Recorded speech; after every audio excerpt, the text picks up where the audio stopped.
Hi there, I'm Tawny, and I'm the only tomboy in a family of girly girl models. Unlike my sisters who grew up in the city, I grew up in my grandma's farm, and she was just like me, a total tomboy who couldn't give two craps about any of the frilly girly stuff. While most girls my age played with Barbies and toy castles, I wrangled piglets and tended to chickens. I took tractor rides beside my grandpa and went fishing with my dad. I played football in the fields with the neighborhood farm boys. I always got muddy and dirty at the end of the day. But like Grandma always said, a little mud never hurt a girl. It did hurt me, though, a few times, but only because my mom was a stickler for what she called young lady etiquette. She wanted me to always be prim, proper, and immaculately clean. And after a day of chasing ducks and cuddling with bunnies, I was never any of those. Whenever my family would come visit the farm on the weekends, I always had some or other stain on my overalls. It always drove my mom insane. Heavens! Why are you never wearing a dress, child? And your overalls are muddy, and is that blood? I can't move around in the dresses you always send me, Mom. And it's just paint. Grandpa Bill and I spent all morning painting the barn. My mom made it out as if she was about to faint. Oh, dear, my daughter painting a building. Whatever shall we do with you?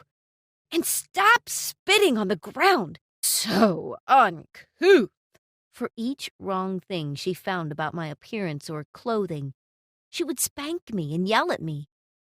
There was never a weekend when I could look forward to doing fun things with my grandparents. Mom always fussed about me. And that's why I always loved Sunday evenings, because that's when Mom and my bratty sisters who always complained about insects and the Wi-Fi were going back to the city. But that Sunday, everything changed. My mom demanded I stay with them from then on. And my dad didn't even do anything, even though I begged and pleaded and cried for him to help me convince Mom otherwise. I never wanted to leave Grandma and Grandpa and all my friends at the neighbors' farms. The moment I moved to the city, I hated it. All the noise, the dirty air, and the rush of people irritated me.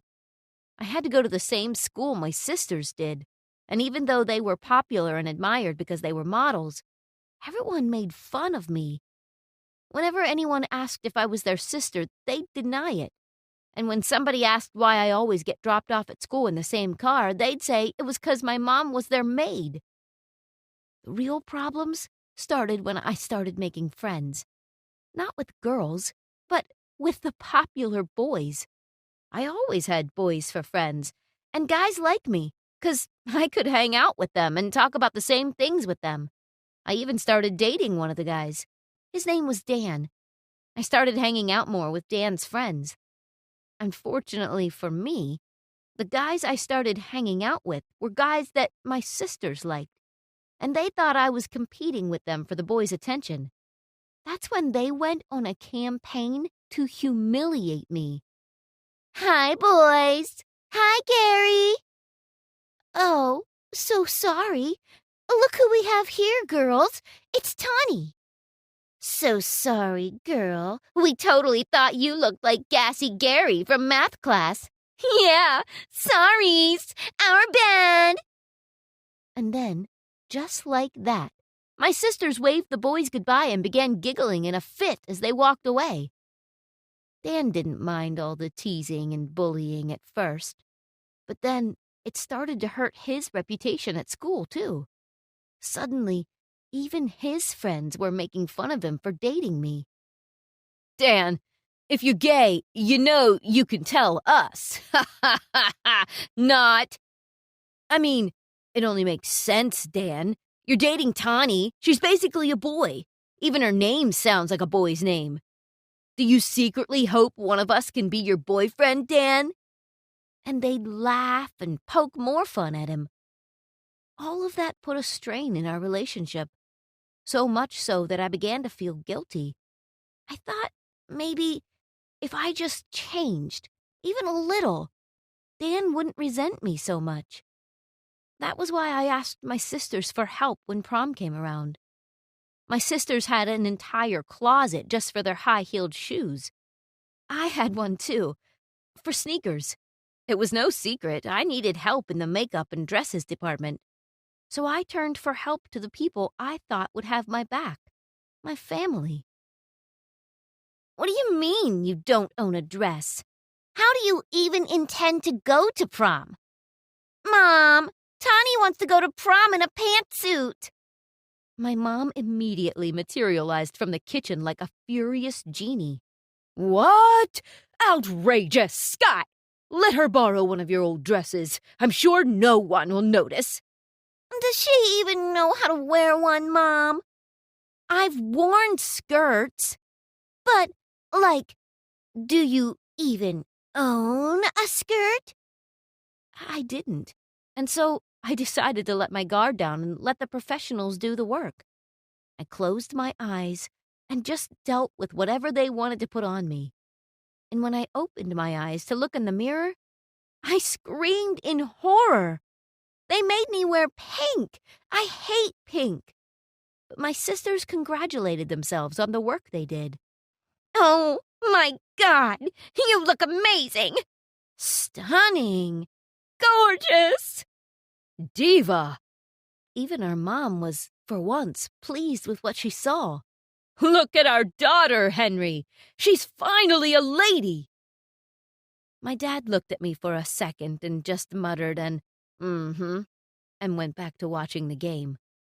I blushed from the compliments they gave, but it also left a bitter taste in my mouth, as if I looked less great looking the way I look normally. Honestly, I had no desire to participate in their whole makeover nonsense. I just wanted to sit on the couch with my dad and watch the game with him.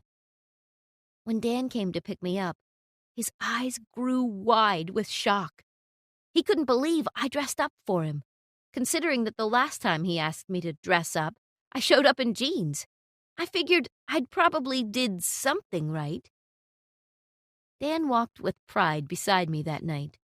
Until I won prom queen, and my younger sisters, especially Sky, erupted in anger. She called me a cheater in front of everyone. She said I rigged the vote and that I had always been jealous of how pretty and feminine they were and that I sabotaged Sky's win. That was when everyone finally found out I was their sister. But when Sky, Jordan, and Lisa began to pull my hair and ruin my dress, I couldn't just let them. I brawled with my 3 younger sisters, and guess who won? I emerged out of that fight like a hero. But everyone looked at me like the villain. Even Dan. He screamed at me. I hate you. Ugh! I thought you'd changed. You're always getting me into trouble, and you're always causing a scene. Why can't you just be a normal girl? Why do you insist on being such a gross tomboy? Now everyone's calling me gay for dating a tomboy. Like, what the hell, Tawny? I'm done. We're done. I don't ever want to see you again. The school had to call our parents in. We disrupted a major event, after all, and there were a few bruises here and there. Mom was beyond herself. She was hysterical. Why can't you just act more like the lady you're supposed to be, huh, Tawny? And then she turned to blaming my dad. You told me this was just a phase, that she's gonna grow out of it. And? Well, she should have grown out of it when she was 13 or 12. Why does she keep doing this to herself? Ugh! She'll never find a man. Jeez, Francis, chill. Just let her be. You are such an irresponsible father. I got suspended, and my sisters got off scot-free. I thanked the heavens for that. I wouldn't have been able to show my face at school. Dan's whole breakup with me was posted on social media, and it went viral. When it was happening, it felt like 10 seconds. But the entire video was about 5 minutes long. Dan went on about all my faults, all the trouble I'd caused him, all the things that disgusted him about me, all the bad things people said behind my back. I was embarrassed. Even after my suspension was lifted, I refused to go to school. But then, one night, I remembered what my grandma always told me. Ugly, hurtful words are just mud, and mud never hurt a girl. I recorded a video and uploaded it on YouTube. I made sure everyone knew the video was from me, the prom breakup tomboy. In that video, I talked about my struggle against my family's expectations, society's expectations, and my own expectations of myself. I talked about how I've always been the way I am, that I'm proud of how I am, because I never wanted to be a cookie-cutter image of what my mom wanted me to be. I talked about my grandma and my grandpa and the values they instilled in me. I talked about how I will never be the kind of girl who wears frilly dresses and high-heeled shoes, and that should be okay. No girl should ever be made to feel like they're less of a girl just because they don't like girly things. And then I ended the video with a message from my ex. Dan, I'm sorry I wasn't the kind of girl you wanted, and that's fine, because I love me. And there is a boy out there who will love me for who I am. And because the hype around that dumping video was still so high, my response video went viral as well. It got shared so many times, even more times than the viral dumping video.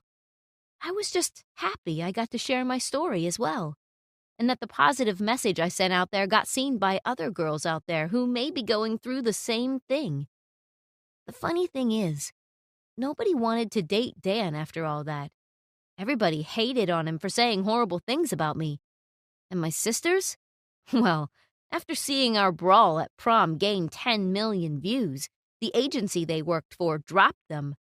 They said models who acted like that was bad for PR. And me? Well, thanks to my viral video, I became a YouTube sensation. I rode the wave and created more videos about my life. I moved back with my grandparents, and every week I would post videos of our work at the farm or the trips Grandpa and I go on. I just hit 300,000 followers last month.